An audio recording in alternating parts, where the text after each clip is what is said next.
하나님께 마음을 드리기 위해 모인 우리 저와 성도님들에게 하나님의 은혜가 넘치도록 부어지기를 간절히 소망합니다. 오늘 우리는 처음처럼이라는 제목으로 함께 말씀을 나눠볼까 합니다. 이 처음처럼이라는 말을 들으면은 어떤 게 생각나십니까? 우리 고등부 왜 웃죠? 네, 어떤 게 생각나세요? 아마도 여러 가지가 생각이 나실 것입니다. 그런데 그 소주 중에도 그죠? 소주 중에도 처음처럼이라는 그 제품이 있죠. 이 제품이 왜 처음처럼이라는 이름을 가지게 되었는지 혹시 아십니까? 네, 그렇죠. 거리가 좀 있으시니까 이게 아마 잘 모르실 텐데 제가 오늘 말씀을 준비하면서 따로 이제 인터넷에 검색을 해봤어요. 그랬더니 이렇게 설명을 해 두었습니다. 언제나 처음처럼 새 날을 맞이하듯이 초심을 잃지 않는 그 삶을 살고자 하는 마음을 소주 한 잔에 담아내겠다는 의미. 네, 이렇게 그 홈페이지에 설명을 써놨더라고요. 정말 멋진 마음이죠. 그런데 왜 이렇게 멋진 마음을 그 소주잔에다가 담아내겠다고 했는지 저는 그게 좀 이해가 안 됐습니다. 그런 멋진 마음이라면, 날마다 처음처럼 그렇게 열심히 살겠다는 그 멋진 마음이라면 그 작은 소주잔 같은 데다가 두는 게 아니라 우리의 인생, 우리의 그 삶 속과 같이 큰 곳에다가 그러한 것들을 두어야 하지 않겠습니까? 그런데 사실 이 처음처럼 초심을 잃지 않는다는 것은 정말 어렵습니다. 저는 2012년부터 17년까지 그 5년 동안 군대에서 사역을 했습니다. 그러니까 목사이자 동시에 군인인 이제 군종 목사로서 5년간 지냈는데요. 이 5년간 군대에서 사역을 하면서 정말 많은 형제들을 만났습니다. 네. 그 형제들이 가장 처음에 이등병으로 왔을 때에는 딱 보면 정말 눈빛이 살아 있어요. 그 눈빛에 이렇게 종이가 배인다는 느낌? 네. 그래서 정말 눈을 부릅뜨고, 네. 제가 눈이 크지 않아서 이게 잘 안 보이시겠지만 이게 이렇게 딱 이렇게 보고 있으면 정말 종이가 베일 정도로 이렇게 눈빛을 또렷하게 보고 있습니다. 그리고 또 이제 교육을 하러 가보면 머리를 바짝 짧게 잘랐잖아요. 예, 그러면서 의자에 딱 이렇게 앉아 있어요. 정자세로 저를 초롱초롱한 눈빛으로 막 바라봅니다. 마주치면 씩씩한 목소리로 격려를 해요. 그 모습을 보면 그 안에 있는 긴장되는 마음, 설레는 마음, 열심히 한번 해보겠다는 마음이 섞여서 막 그 열정과 의지가 느껴집니다. 근데 이렇게 했던 친구들이 이제 2등병을 지나서 1병이 되고 그리고 상병이 되면 조금씩 바뀌기 시작해요. 일단 표정부터 바뀝니다. 처음엔 딱 이렇게 있었던 친구들이 이제 한결 여유로워져요. 저를 마주쳐도 훨씬 또 여유로워지고, 그리고 그 눈빛에서도 이제 그 강렬함이 조금씩 사라집니다. 종이는 이제 못 빼요. 종이는 이제 못 자르고 서서히 무뎌지는 걸 볼 수 있어요. 그것뿐만이 아니라 뭐 요즘 군대 말로 이제 상병이 되면 그 사춘기가 아니라 군 생활에 상춘기가 왔다. 그렇게 이야기를 할 정도로 뭔가 움직이는 속도도 빠르지 않고 느려지는 것 같습니다. 속된 말로 빠졌다. 이렇게 표현을 하기도 합니다. 그러다가 이제 마지막으로 병장이 되면 이제 확실하게 이제 빠지는 거죠. 물론 모든 친구들이 다 그렇게 된다고 일반화를 할 수는 없습니다만 대부분의 친구들이 정도의 차이가 있을 뿐 이런 과정들을 겪습니다. 그런데 우리는 이런 친구들을 보면서 세상 말로 너 빠졌다, 너 왜 이렇게 빠졌냐 이렇게 말하지만 사실 정확하게 이야기를 하자면 이 친구들이 나태해지거나 게을러졌다고 말하기보다는 사실은 군대 생활에 익숙해져 버린 거죠.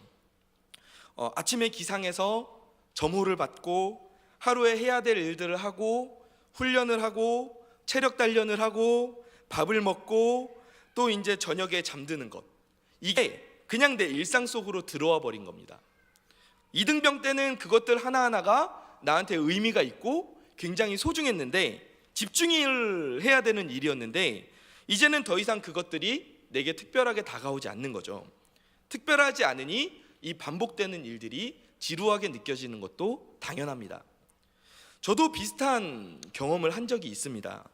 저는 군 생활을 하는 중에 파주에 있는 25사단에서 2년간 근무를 했는데요. 제가 있었던 부대가 이제 북한과 맞닿아 있는 최전방이라서 GOP 지역이 있었고 또 이제 GP라고 이제 요새들이 좀 있었습니다. 간단하게 설명을 해드리면 다 아시겠지만 GOP는 이제 휴전선에서 2km 정도 아래에다가 철책을 쫙 세워놨어요. 그래서 북한군들이 넘어오지 못하게 그렇게 이제 막는 것입니다. 이 GOP를 넘어가면 이제 우리가 흔히 말하는 비무장지대 DMZ가 이제 등장을 하는 것이죠. 이 GOP는 북한하고 너무 가깝기 때문에 민간인들이 마음대로 출입을 할 수가 없는 곳입니다. 그만큼 긴장감이 유지가 되는 곳이죠.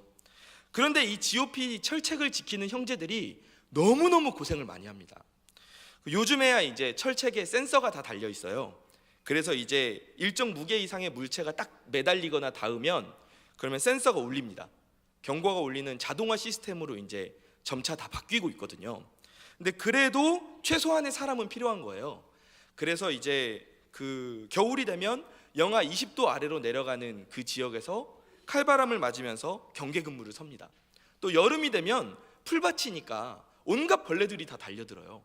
그래서 그 가운데에서도 근무를 섭니다. 그래서 제가 일주일에 두세 번씩은 꼭 새벽에 이제 저와 함께 일하는 형제인 군종병을 데리고 그 GOP 철책을 따라 걸어가면서 근무 서는 형제들을 만나서 기도해주고 또 격려해주곤 했습니다. 처음 제가 새벽에 GOP 철책을 따라서 걸었던 그 저녁이 아직도 너무 생생하게 기억이 나는데요. 군종 목사는 총이 없습니다. 그래서 그냥 맨몸으로 가야 돼요. 그러니까 너무 무서운 거예요. 그래서 이제 저를 지켜줄 수 있는 군종병들을 제 앞하고 뒤에 세우고 네, 이렇게 걸어가는 겁니다. 그 넓지도 않은 그 좁은 길을 이렇게 꼬부랑꼬부랑 걸어가는데 이제 그 지켜야 되니까 불빛이 어둡죠. 그 어두운 데에서 터벅터벅 앞으로 걸어가는데 하늘을 보면 별들이 너무너무 많은 거예요. 너무너무 아름다운 별빛들이 쏟아지고 그리고 걸어가다가 마주치는 그 아이들의 등에 손을 얹고 같이 기도를 해줬던 그 기억들이 지금도 생생합니다. 그래서 처음 GOP에 새벽에 다녀오고 나서는 너무 그 마음이 설레가지고 잠을 못 잤어요. 그 다음날 새벽 예배를 바로 이제 두세 시간 후에 해야 되는데 잠을 못 자가지고 그냥 뜬 눈으로 있다가 새벽 예배를 나갔던 그런 기억이 있습니다. 그런데 이제 이런 일들을 2년 동안 매번 똑같이 반복하다 보니까 저도 이제 처음에 그 설레었던 마음 점점 사라지는 거예요. 어느 날 새벽에 GOP 철책을 걸으면서 이 일이 더 이상 저에게 처음 그날처럼 의미 있게 다가오지 않는다는 것을 깨달았을 때 그냥 반복되는 일상처럼 받아들이고 있는 저를 봤을 때 어느 순간 제가 굉장히 깜짝 놀랐습니다. 그런 제 모습을 반성했던 시간도 있었습니다. 처음 할 때는 그것들 하나하나가 저에게 의미가 있고 제가 집중을 해야 되는 그런 일들이었는데 이제는 더 이상 그것들이 저에게도 특별하게 다가오지 않았던 것입니다. 이처럼 우리가 무슨 일이든 계속하면서 처음에 그 열심 있는 마음을 유지한다는 것은 정말 어려운 일입니다. 그런데 하나님과의 관계에서도 마찬가지입니다. 오늘 우리가 읽은 이 본문 안에서는 에베소 교회의 이야기가 펼쳐지고 있습니다. 에베소는 항구 도시였습니다. 항구 도시였는데 그 백길이 이렇게 들어오는 것뿐만 아니라 세 개의 큰 도로가 만났던 그 당시로서는 문화와 무역의 중심지가 이 에베소였습니다. 그만큼 길이 많고 항구다 보니까 많은 사람들이 이곳을 오가는 그런 큰 도시였어요. 그러다 보니까 자연스럽게 각종 이방 종교들이 많이 유입이 되었습니다. 그 중에서도 다산의 여신으로 불리는 아르테미스를 숭배하는 중심지가 이 에베소였습니다. 아르테미스를 숭배하는 신전의 규모가 기둥이 대리석으로 120개나 있을 정도로 그 규모가 컸대요. 기둥이 120개. 그 수천 명의 남자 여자 사제들이 이곳에서 일을 했다고 합니다. 근데 그냥 일을 한 게 아니라 이 사제들 중 많은 사람들이 몸을 파는 거예요. 몸을 팔아서 그곳에서 제사의식에 헌신을 했습니다. 이런 이방 종교들이 있었기 때문에 당시에 이 에베소, 이 도시가 영적으로 타락하는데 도덕적으로 타락하는 데에 큰 영향을 주었습니다. 이런 배경에서 에베소에 이 하나님의 말씀이 뿌리를 내린다는 것은 정말 쉽지 않은 일이었죠. 하지만 하나님의 뜻 가운데서 이 복음이 이렇게 뿌려지고, 그리고 그 복음의 씨앗이 심겨진 이후에 무섭게 성장해서 에베소가 복음의 전진 기지가 되었습니다. 이렇게 세워진 에베소 교회는 사실 정말 괜찮은 교회였습니다. 우리 오늘 읽었던 말씀의 2절과 3절 말씀을 함께 읽어보도록 하겠습니다. 시작. 내가 내 행위의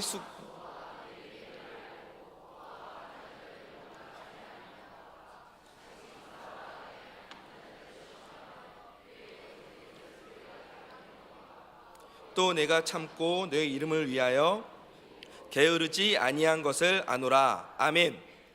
에베소 교회는 이처럼 신학적인 정통도 가지고 있었고, 그리고 나름대로의 성경 공부 프로그램도 가지고 있었다고 합니다.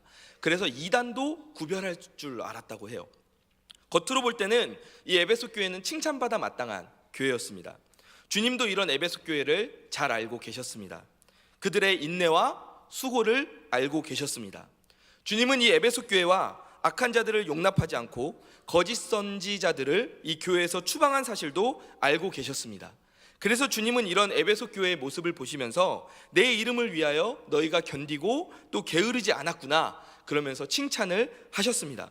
그런데 에베소 교회가 하나님이 원하시는 교회가 되기에는 한 가지가 부족했는데, 우리 함께 4절 말씀 읽도록 하겠습니다. 시작. 그러나 너를 책망할 것이 있나니 너의 처음 사랑을 버렸느니라. 아멘.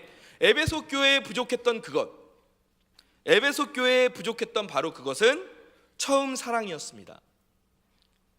하나님은 이런 처음 사랑을 잃어버린 에베소 교회를 너는 처음 사랑을 잃어버렸다, 그렇게 말씀하면서 비판하셨습니다.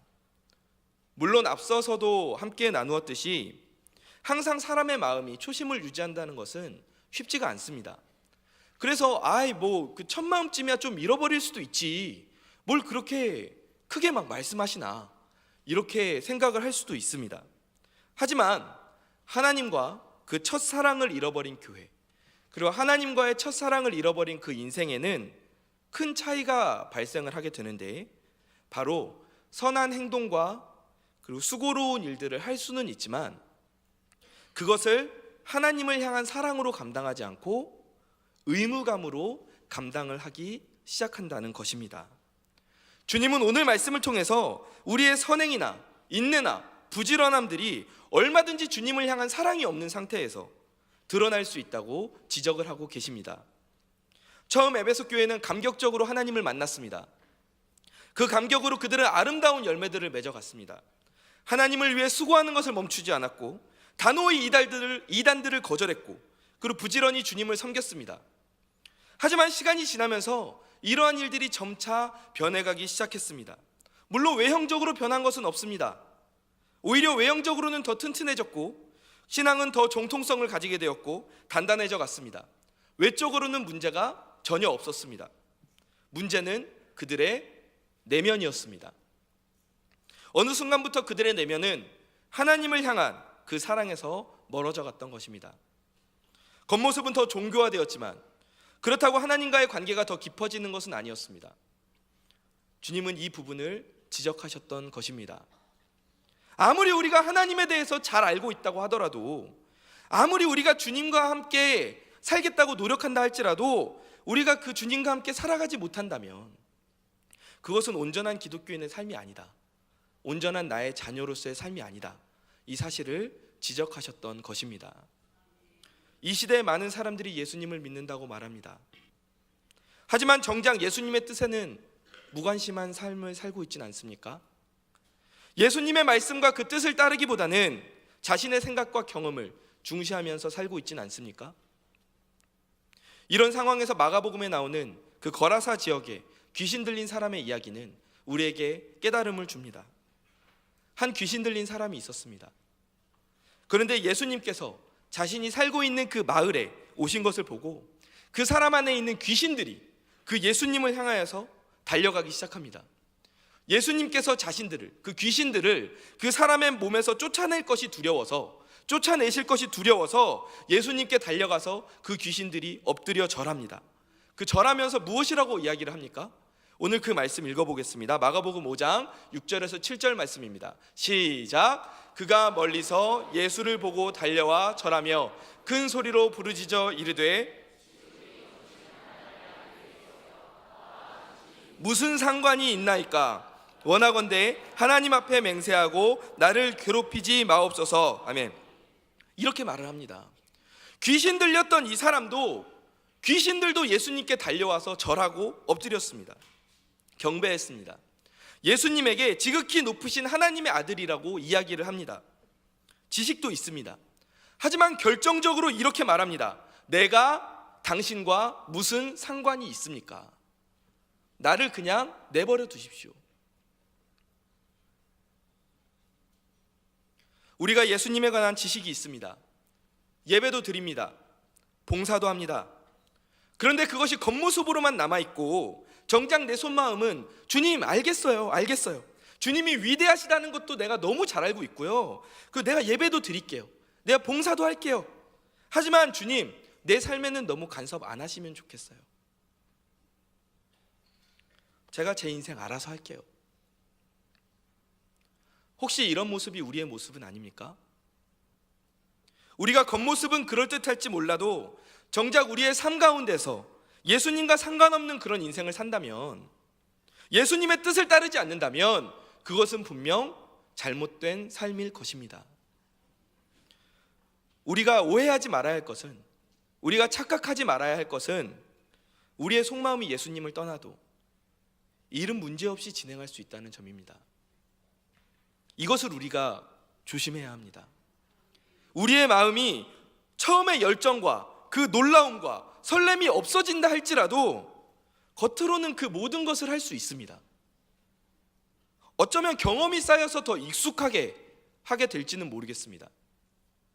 하지만 그 마음은 분명히 하나님을 향한 첫 사랑을 잃었고 처음만큼의 기쁨이 없으며 당연히 하나님 앞에서도 칭찬받지 못할 것입니다. 사랑하는 우리 사랑의 교회 성도 여러분, 우리도 우리 마음을 돌보지 않는다면, 하나님께 집중하지 않는다면 우리도 이렇게 될 수 있습니다. 우리가 하나님을 향한 내 마음을 계속해서 점검하지 않는다면 우리도 껍데기만 남을 수 있습니다. 주님을 향한 마음의 불은 일찌감치 꺼졌지만 겉모습은 더욱 세련되어져 갔던 그 에베소 교회의 이야기가 다른 먼 곳의 이야기가 아닐 수 있습니다. 우리가 매주 주일에 예배를 드립니다.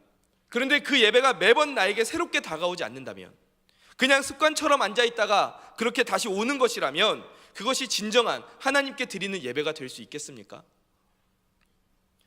찬양을 하나님께 드립니다. 그런데 그 찬양을 드릴 때 우리의 마음 가운데 하나님을 바라보는 그 시선이 없다면 그것이 일반적인 가요와 어떤 차이가 있을 수 있겠습니까? 우리가 기도를 하는 가운데에서 눈을 감고 기도를 하지만 고개를 숙이고 있다고 해서 그냥 아무 생각 없이 멍하게 있다면 그러면 그것이 하나님께 드리는 기도가 될 수 있겠습니까? 사람은 우리의 겉모습을 보고 우리를 판단할 수 있습니다. 저분은 진짜 하나님 일 열심히 하신다.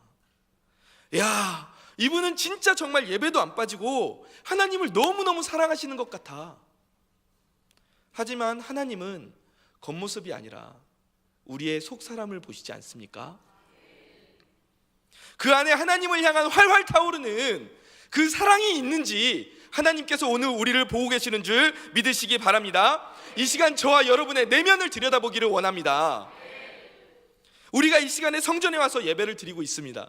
근데 우리의 마음에 그 하나님을 향한 강렬한 그 열망이 지금 이곳에 우리와 함께 있습니까?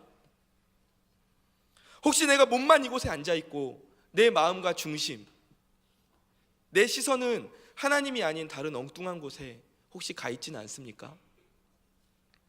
하나님의 말씀을 들으면서도 그 말씀에 비춰서 내 삶을 바꾸려고 하지 않고 그냥 듣고 끄덕거리면서 멈추려고 하고 있지는 않습니까?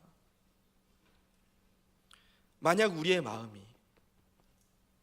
마음이 그리고 우리의 교회가 이렇게 하나님을 향한 사랑을 잃어버렸다면 우리는 어떻게 해야 할까요? 우리 5절 말씀 전반부 함께 읽어보도록 하겠습니다. 시작.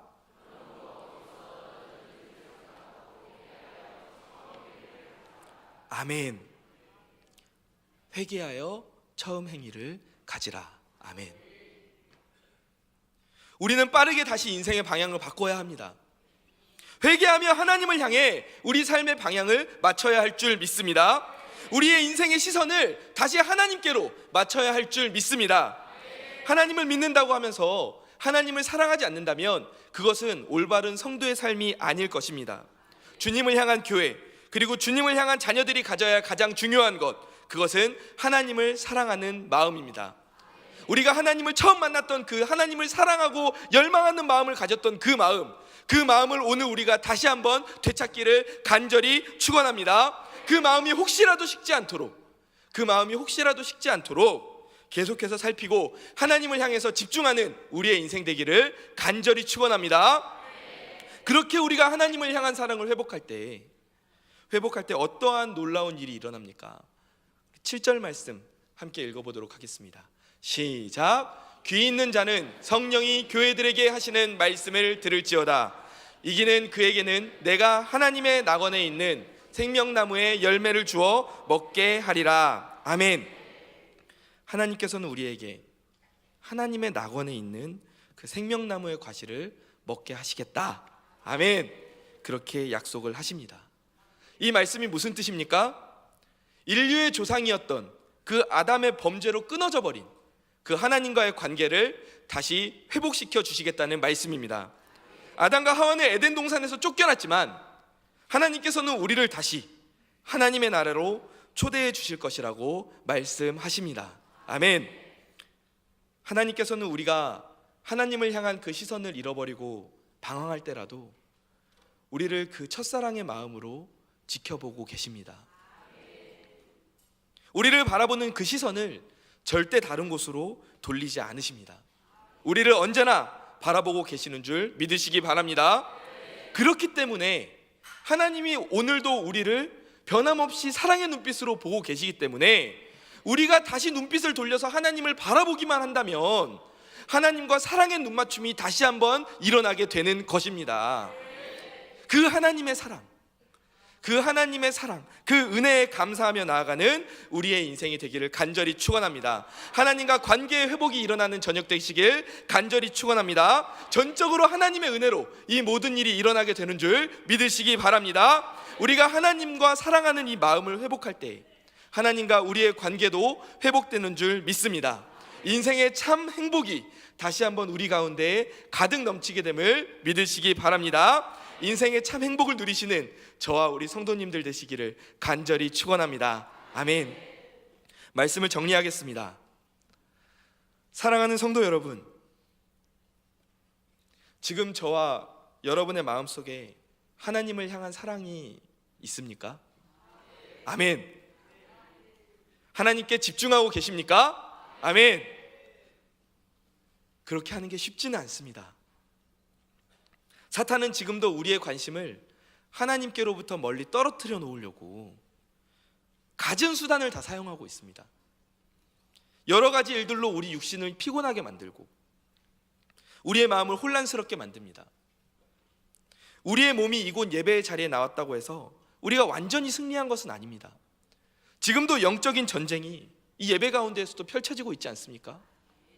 끝까지 하나님을 향한 집중을 잃어버리지 않도록 우리가 힘써야 하는 줄 믿습니다. 매주 드리는 예배가 뭐 똑같은 거지, 이런 생각으로 예배에 임하는 것은 하나님께서 기뻐하시지 않습니다. 매번 드리는 예배가 나에게 새로운 예배가 되고 처음 예배를 드리는 것처럼 그 설레는 마음을 가져야 할 줄 믿습니다. 매일 내가 하는 봉사가 같은 거지 아닙니다. 그러면 그 봉사는 그야말로 일이 됩니다. 섬김 자체가 기뻤던 그 첫 마음을 가지고 하나님께서 나를 사용하신다는 것 그 자체가 너무 기뻤던 그 첫 마음을 가지고 우리가 하나님 앞에 서기를 간절히 원합니다. 혹시 새해부터 하나님과의 관계의 회복을 결심하셨지만 한 달이 지난 지금 그 결심대로 잘 안 되고 이렇게 계신 성도님들이 혹시 계십니까?